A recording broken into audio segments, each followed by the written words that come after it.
Hey, don't let this segment mess our marriage up. Tell you what's wrong with kids, but I can tell you what the hell wrong with parents. Violent, horrible. A promiscuous swinger who lied to and cheated on multiple partners. Incredibly, that's how Sean Diddy Combs' own lawyers described the billionaire music mogul, currently facing serious sex trafficking charges in a New York court. Don't let this segment mess our marriage up. I can't really tell you what's wrong with kids, but I can tell you what the hell wrong with parents. In a dimly lit federal courtroom, where silence hung heavy and the only sound was the scratch of pens and the occasional gasp, something unthinkable happened. Behind closed doors, in the shadow of what should have been the end of Shaw Diddy Combs' empire, a deal was struck, one that could change everything. Insiders close to the case are now whispering that Diddy, facing a possible 20-year sentence for prostitution-related charges, offered up more than apologies and defense strategy. He handed the FBI a name, a big one, Steve Harvey. Dishonest, violent, horrible. A promiscuous swinger who lied to and cheated on multiple partners. Incredibly, that's how Sean Diddy Combs' own lawyers described the billionaire music mogul. Currently facing serious trafficking charges in a New York court. The betrayal, if true, isn't just career-ending. It's a seismic event. The kind of move that shakes the foundations of Hollywood power, exposing the dark current beneath the glittering surface. Diddy's legal team, riding high after he dodged the most devastating charges, racketeering, trafficking, forced coercion, has been unusually quiet since the verdict. But one thing is clear, his bail denial didn't stop him from negotiating behind the bars. And what he allegedly gave in exchange, evidence, files, recordings, maybe even direct testimony. All of it pointing to a man who has long projected family values and wholesome wisdom on syndicated television. Steve Harvey, the Family Feud patriarch, the self-styled relationship guru, the king of morning talk radio, and possibly the secret general of Hollywood's invisible empire.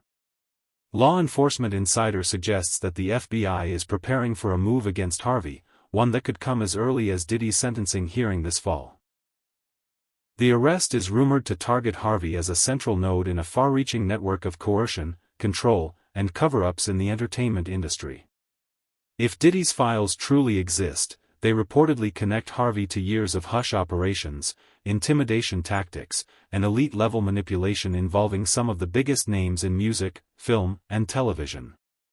A web so vast it's been compared internally to a celebrity syndicate, a system of power so thick with silence and protection that it took federal pressure and Combs' desperation to finally crack it open. So now we ask, was Diddy's betrayal of Steve Harvey just a move for mercy? Or is there something deeper at play here? Something older, colder, and far more personal? Because make no mistake, this isn't just about cutting a deal. This is about leverage, about settling scores, and perhaps, just perhaps, about revenge. There's one theory gaining traction that takes this from scandal into psychological warfare.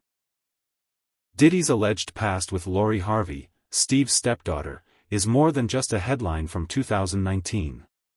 At the time, photos of the two together laughing in Italy, vacationing in Cabo, even dining with a Harvey family, sent shock waves through social media. But what if it wasn't a fling? What if it wasn't even about Lori? I'm so protective of her because I know what she's up against. What if that romance was a mission? Multiple sources have quietly speculated that Diddy's involvement with Lori may have served as an entry point into Steve Harvey's inner circle. Some even call it an infiltration. After all, who else could get that close to a fiercely guarded family? Lori, then in her early 20s, was seen as rising star material. Diddy, decades her senior, was dealing with the grief of losing Kim Porter and clinging to what insiders described as emotional anchors. But with what we know now about the tapes, the files, and the timing, some are starting to wonder whether that entire relationship was a smoke-yacht screen. Was Diddy gathering information on Steve the whole time? Were those cozy dinners and paparazzi strolls actually reconnaissance? And let's not forget, Diddy and Steve weren't strangers. Their friendship dates back at least 2 decades, built on shared industry clout and power dinners in Beverly Hills. But since the trial began, Harvey has been conspicuously absent from public comments. Not a word of support, not a quote, not even a vague prayers for the family moment, just radio silence. That's not normal for a man who once boasted about mentoring the same celebrity who might now be trying to bury him. Behind that silence, according to those familiar with the investigation, is panic. Because what Diddy gave up wasn't just names. It was logistics, venues, staff rosters, flight records. And in those details lies the possibility that Harvey wasn't just aware of the dark underbelly of celebrity parties. He might have been helping manage it. Sources from the legal side say the investigation into Harvey now spans back nearly 10 years, tracing connections to talent agencies, sponsorship contracts, and private events that were allegedly used as fronts for behavior the public would never tolerate. Diddy's alleged freak-offs might have seemed grotesque, but if Harvey's involved, the scope and intent could be on another level. Well, the things that I experienced with him were monster-like. That stuff almost destroyed my life. Even more chilling, there's chatter that some of the same security personnel who protected Diddy during his heyday later worked for Harvey's television productions. One ex-bodyguard has reportedly turned state's witness. That alone suggests a dangerous overlap. Shared resources, shared secrets, shared liability. And the conspiracy only deepens when you bring in the quieter names, handlers, assistants, drivers, who've started to speak now that the spotlight isn't just on Diddy anymore. One claim even alleges that Harvey's media empire may have been used to launder narratives, silencing accusers by discrediting them on his radio shows or offering financial settlements behind the scenes. The most disturbing aspect, according to 3 separate individuals who claim to have worked in Harvey's orbit during the mid-2000s, there were internal protocols for scandals before they happen. Allegedly, that included strategies to neutralize potential lawsuits, rebrand controversial behavior, and pre-select sympathetic journalists for soft coverage. One former employee described it as a crisis PR machine that never turned off, like they always expected something to go wrong. Now we're starting to understand why they were referred to me as Wild King Nights. And what a Wild King night was when him and a guest would go to a hotel room or be at his home, his bedroom, and they would have intimate gatherings. I would have to go and prep that hotel room, which consisted of baby oil Astroglide. And then there's Marjorie Harvey, the wife, the matriarch, the one who recently slammed the internet's obsession with rumors of her alleged affair with a bodyguard and personal chef. While Marjorie called the gossip lies and foolishness, she also leaned heavily on Bible quotes and spiritual language, often a signal some argue that real heat is coming, and lawyers have advised against specifics. But what if the rumors about Marjorie were more than marital drama? What if they were distractions planted ahead of something bigger, something that would make a cheating scandal seem quaint?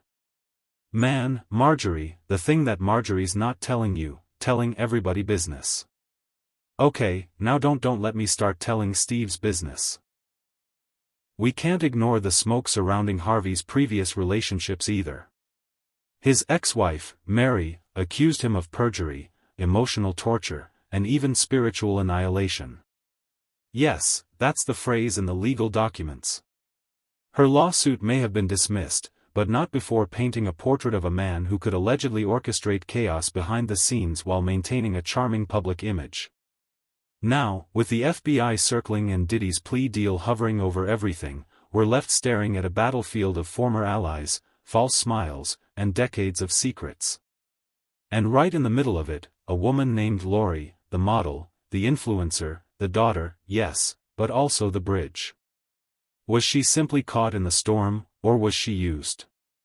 Did Diddy's interest in her start with genuine emotion? Or was it just the first move in a long, quiet revenge? Or even worse, was it strategic?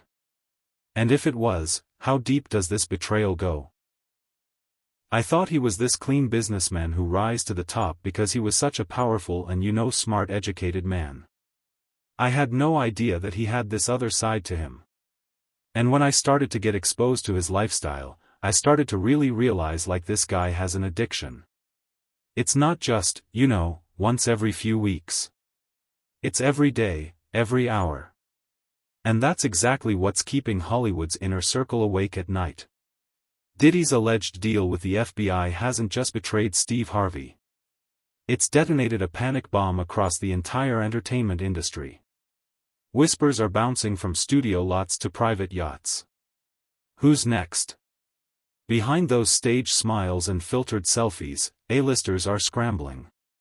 High-profile managers have suddenly cancelled appearances, hastily locking their clients into off-grid vacations. A well-known late-night host reportedly skipped 2 tapings this week, citing exhaustion.